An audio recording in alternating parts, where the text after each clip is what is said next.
All right. So I've got some announcements I'm supposed to read. So here we go.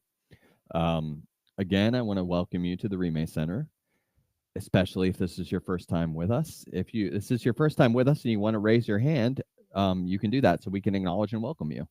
Thank you for being here. Thank you for being here. Whether you are exploring the Dharma for the first time or seeking a spiritual home, we hope that you will consider the Rime Center as part of your journey.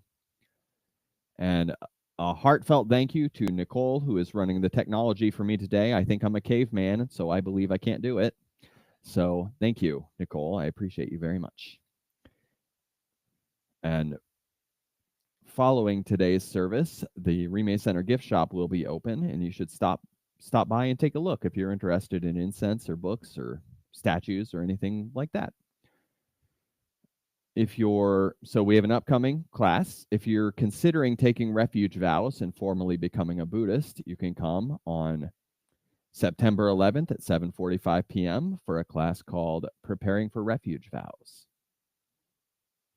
You think it's wrong? Do you think this is wrong? Okay. It's okay. I'm sorry. Come on the second Wednesday in September at 7:45 p.m. I'm not looking at a calendar. We're cool. And this is an opportunity to explore the doorway to integrating Buddhist tenets into your life. It was the 11th, right? Okay. It is the 10th. Okay, it's the 10th. My notes are wrong. Disregard. Second Wednesday in September. So, with heartfelt gratitude, we thank you for helping us, all of you, helping us nurture a community that embodies the Buddha's timeless teachings of love, compassion, and wisdom. It's only because of generosity that the Rime Center is able to continue to be a warm and welcoming home for practice, reflection, and connection, carrying forward the legacy of our founders, Lama, Chuck, and Mary. So, thanks to your support, the Sangha House porch is being repaired. I don't know if anybody noticed. It's a tangible reminder of what we can achieve together. Aww. Our building fund will help us continue caring for this sacred space and bring exciting plans to life, including expanding the house to create more room for our shrine so our practice can flourish in a nurturing environments. I believe I heard we're going to take out that wall. Wow. So, and this wall to make it deeper. So, together we are keeping the Dharma alive and thriving. May we continue to build a community rooted in wisdom and joy, where all who enter find refuge and belonging. Aww. Okay, so today, the title of my Dharma talk is I'm going to tell you you're a good person and convince you it's true. So we'll see how I do. So I get so thirsty up here. So I'm going to tell you a story, and I hope that's okay. And I've told this story here before, so if you've been coming a while, you might have heard it before, but I'm going to tell it better, so it's fine. So this is called the Temple of the Golden Buddha story. And this story that I'm going to tell, it's a true story, and it took place in Thailand in the 1700s. And I like to put things in historical context when I tell stories like this, because sometimes I think we lose sight of like how long spans of time are, things like that. So think of the American Revolution's happening here. This is happening in Thailand, okay? So there was this temple in Thailand, and they called it the Temple of the Golden Buddha. And they called it that because they had a golden 50-foot Buddha statue there. And so people would come from all over to see this statue. And when they came, what would they do? They would receive teachings from the monks there, and they would give donations. So the existence of this statue supports the temple. Okay, so that's why. Why do we have big, beautiful statues in Buddhist temples? It makes people want to come. That's why. People come to see the statue and they stay for the Buddhism, right? So big, beautiful statue, right? Okay. So one day, the monks in this temple, they get word that the country is being invaded, or this part of the country is being invaded. And sometimes when this story gets told, they say it's being invaded by bad people. I don't think there's bad people. It's being invaded, though, by people who like gold and don't care about Buddha statues. All right. So they're immediately afraid these people are going to come to our temple. They're going to take apart this statue because it's gold. Right. And so they care about this statue because it brings people to the temple. It's what the temple's known for. But two, it's honoring the Buddha. So if it gets destroyed, that's like destroying a sacred object. So we don't want that. Right. So these monks, they're all nervous and they're thinking, well, what are we going to do? What are we going to do? Right. Dozens of monks live here. And they're like, what are we going to do? And this one really creative monk, he comes up with this idea. This idea is we're going to slather this statue with mud and dirt and maybe put like some cheap colored glass on it too and just make it so it's going to go from being this finely crafted golden statue to being like a, bless their heart, they tried their best stone statue. All right. So that's what they do. So they get all these supplies and they cover it. And so they make it look like a messy stucco. I don't know what stucco is, but they say stucco in the story. So stucco, they make it look like it's stucco and not gold. Okay. So ultimately, these invaders, these bad people, they do come to the temple and they don't even notice this big statue because it doesn't look like it's worth anything. So they don't even notice it. So they just leave. So the monks, they're all high-fiving, obviously, and they're really glad, right? It worked.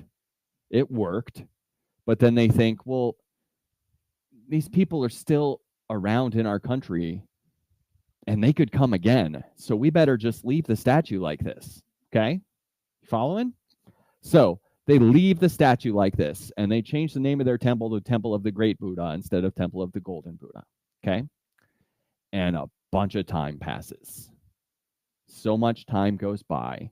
And they also decide when new monks come, we're not going to tell them. We're not going to tell them. And the monks, they all keep the secret. And the people in the countryside also keep the secret. So it's now a secret golden Buddha statue. Why did they keep the secret? Because they know what we all know, right? What happens to snitches, right? Right. Snitches get stitches. So no one's ever said that in the Dharma talk. So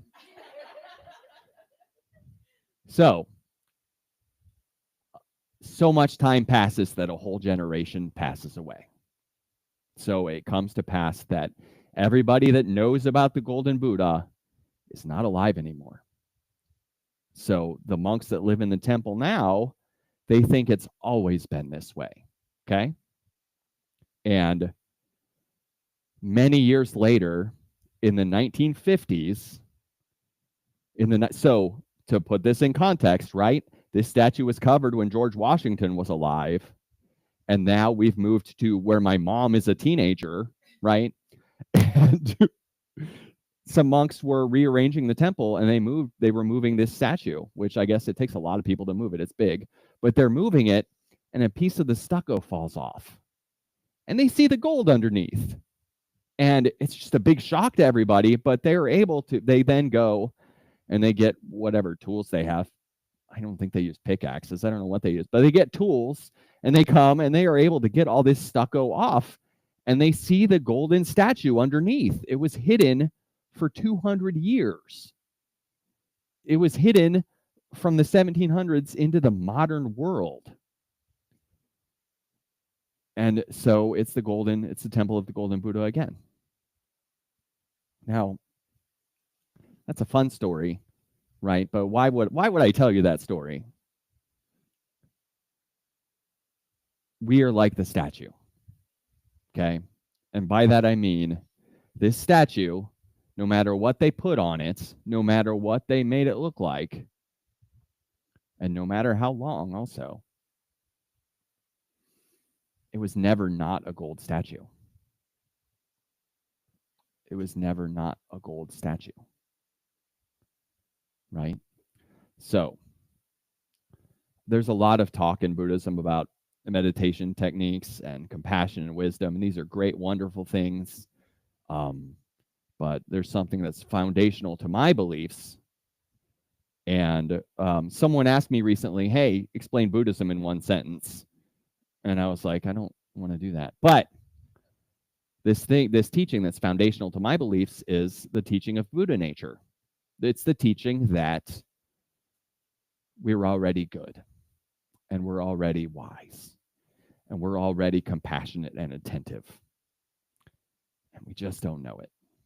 Sometimes this is called basic goodness, and I like that terminology a lot, basic goodness, because when I hear like Buddha nature, that sometimes can sound kind of lofty, right? But basic goodness, well, that's easier, a little bit easier to wrap my head around. It's not always easy to believe. It's often not easy to believe that our nature is good, right? We see, not only do I see evidence in myself that my nature might not be good, but I mean, we watch the news, right? So it's hard to see that in other people and in myself at times.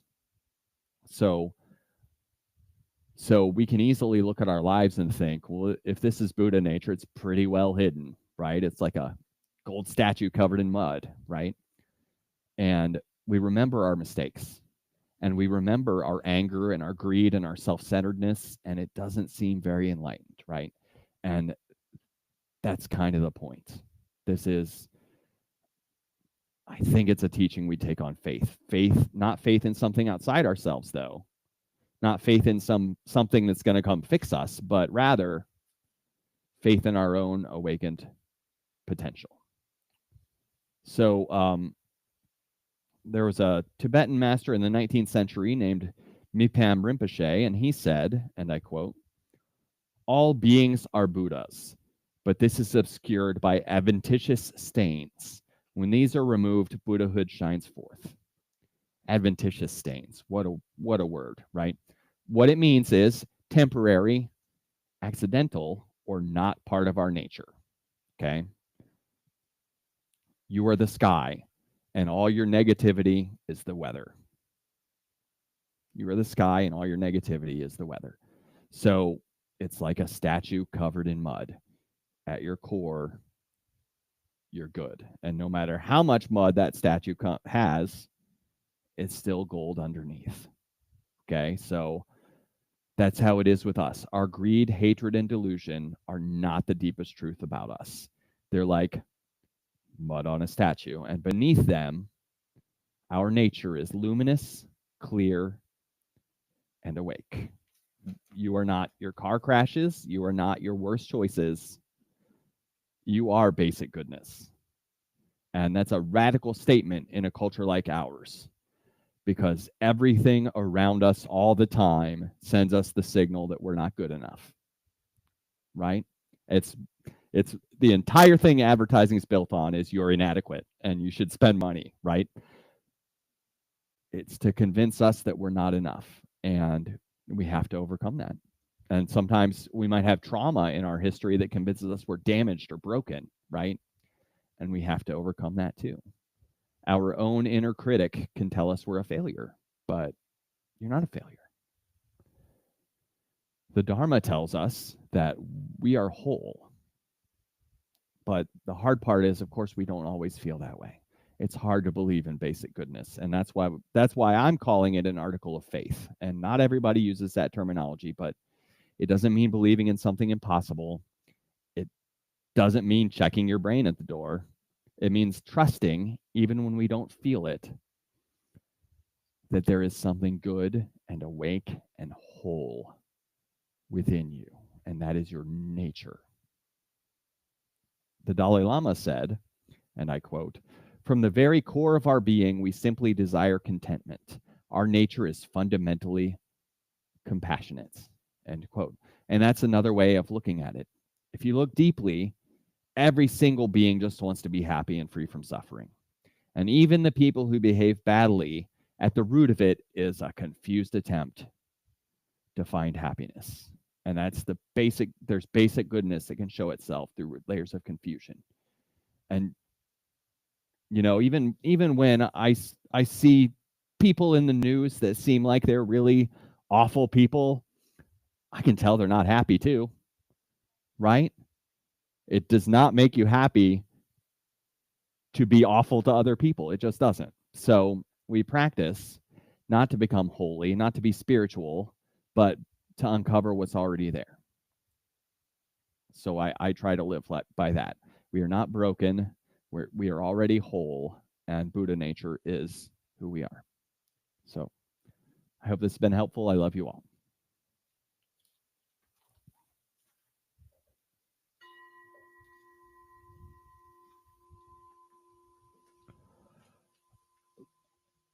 Long life supplication for His Holiness the Dalai Lama.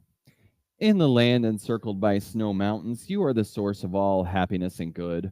All powerful Chenrezig Tenzin Gyatso, please remain until samsara ends. A flower of faith and praise of Lama Chuck and Mary. Lama of great compassion with kindness to all, you firmly established the Rime tradition through skillful means and wisdom. Mary Tenzin Dawa, who is the embodiment of all the Dakinis, with the sun of wisdom and the moon of compassion, you bring love and joy to everyone you meet. Inspired by your example, I vow to cultivate compassion and wisdom from this moment forward and in all my future lives.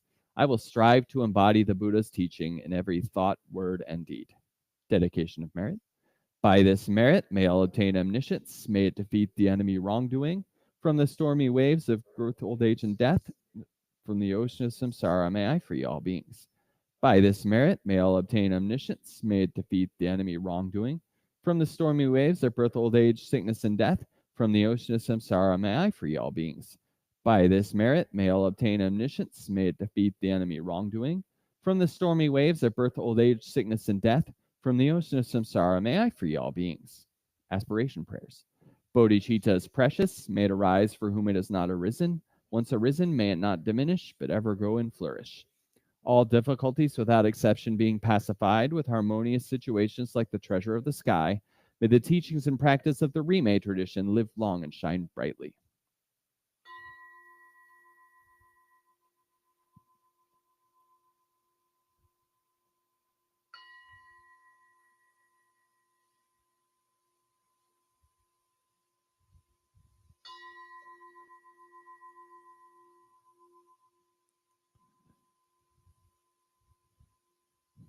Thank you, everyone. Let's go enjoy this weather, all right?